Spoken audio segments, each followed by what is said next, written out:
Alors, la suite du chantier qui était prévu, donc où on devait sortir effectivement le chargeur à cet endroit-là, il y a un petit facteur à prendre en compte qui est le WAF, le Acceptance Factor, qui est globalement de présenter à sa tierce partie le sujet et l'option et d'avoir son accord ou son refus. En l'occurrence, j'ai eu un refus total, donc c'est-à-dire que le chargeur ne sera pas là du tout.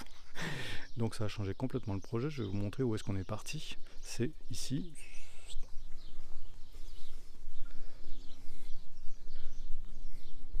Donc on se retrouve maintenant sur cet endroit-là. Alors ça correspond justement au passage. Donc là j'ai tiré des gaines. J'avais un relais qui était déjà là. J'ai tiré une petite gaine qui était ici, enfin 3 petites gaines. Et en fait je fais passer un câble réseau, un câble en 6 carrés, un câble en 3G25. Donc pour pouvoir avoir les 3 ensembles qui seront les supports qui seront associés au support justement pour le chargeur et puis ce qui va être relié à ça.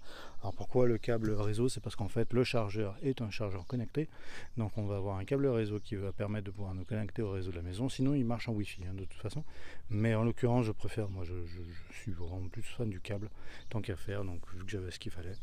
Donc voilà un câble réseau. Là donc on a un câble en 3G de 5 qui permet justement de pouvoir avoir une petite prise électrique. Donc sous le support en question, j'aurai une prise électrique extérieure pour typiquement passer l'aspirateur dans une voiture ou charger les batteries 12 volts, etc., etc.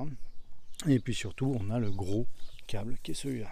Donc, qui est un câble donc 3G 6 carré qui va nous permettre de passer justement la partie purement électrique pour le chargeur à la fin. Donc voilà un peu le chantier, l'étape où on en est. Pour le reste rien n'a changé, donc il y a toute la connectique qui a été faite bien sûr pour pouvoir tirer les câbles et pouvoir aller dans le sous-sol. Donc voilà.